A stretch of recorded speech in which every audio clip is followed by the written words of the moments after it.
안녕하세요. 법도TV 엄정숙 부동산 전문 변호사입니다.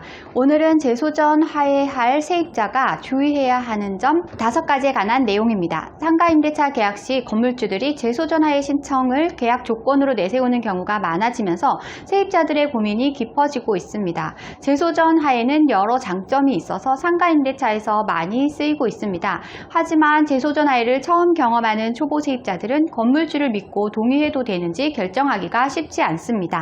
결론부터 말씀드리면 제소전 하회는 법원의 판단하에 진행이 되는 적법한 절차이기 때문에 5가지 주의사항만 잘 준수를 한다면 크게 걱정할 필요는 없습니다.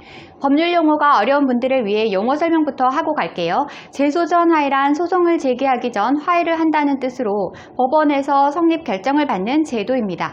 화해조서가 성립되면 강제 집행의 효력을 가집니다. 주로 상가임대차 관계에서 많이 활용되고 있습니다. 오늘 주제에 이어서 설명드립니다. 제소전 하회 신청 시 세입자가 주의해야 하는 점 첫 번째는 제소전 하회 신청은 건물주와 세입자 간 합의로 정해지는 자율적인 제도라는 점입니다. 즉 자율성을 보장한다는 말은 제소전 하회 신청에는 법적인 강제성이 없다는 뜻입니다. 건물주가 내세우는 제소전 하회 조건을 세입자가 거부해도 법률상 문제는 없습니다. 다만 세입자가 계약 조건을 거부하는 것과 마찬가지로 건물주도 제소전 하회 신청을 거부하는 세입자와 계약을 거부해도 법률상 문제가 없다는 점을 명심하셔야 합니다. 만약 세입자가 제소전 하회 신청 조건에 동의한다면 하회 조항에 관심을 기울여야 합니다. 세입자에게 불리한 조항이 있는지 체크가 필요하기 때문입니다. 추후 문제가 발생하면 세입자가 이의를 제기할 수는 있지만 성립된 하회 조서의 결정을 뒤집는 일은 매우 어려워 조서 성립 전 반드시 하회 조항에 주의를 기울여야 합니다. 하회 조항까지 서로 합의가 됐다면 화해 기일을 잘 숙지해야 합니다. 화해 기일이란 제소전 하회가 성립되기 전 건물주와 세입자가 법원에 출석하는 날입니다. 이때 법원에서는 조서의 특정한 당사자가 맞는지, 조서 내용에 서로가 동의했는지를 판단해 성립 결정을 내립니다.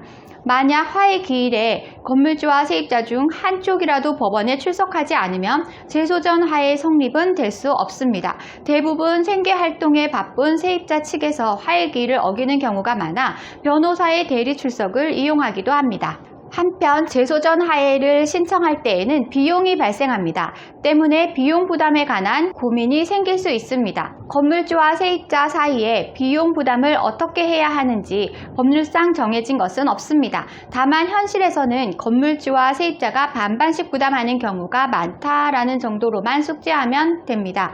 마지막으로 제소전 하회가 성립되고 나면 세입자가 가장 주의해야 할 점은 조서의 위반입니다.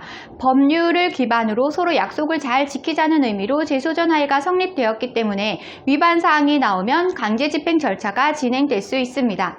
따라서 세입자는 제소전 하회가 성립된 순간부터 조서 위반을 하지 않으려고 노력해야 합니다. 다만 제소전 하회 조서는 대부분 법 규정을 기반으로 하기 때문에 세입자에게 특별한 사정이 없다면 지키기 어려운 규정은 없습니다. 오늘은 제소전 하회를 할 세입자가 주의해야 하는 점 5가지에 관한 내용을 설명드렸습니다. 정리하자면 제소전 하회 신청은 법적인 강제성은 없지만 건물주가 계약 체결을 거절할 수 있다는 것이고요.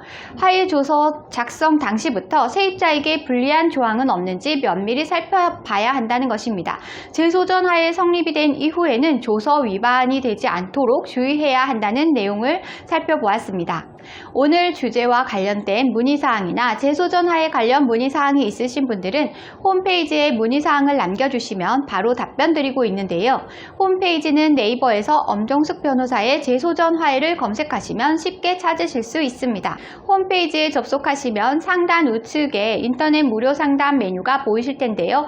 파란색으로 체크된 부분은 명확하게 정보를 입력해 주시고 본문에 궁금한 내용을 입력해 주시면 바로 답변 드리겠습니다. 오늘은 여기까지 설명해 드렸고요. 다음에 더 좋은 부동산 법률 정보로 찾아뵙겠습니다. 저는 엄정숙 부동산 전문 변호사였습니다.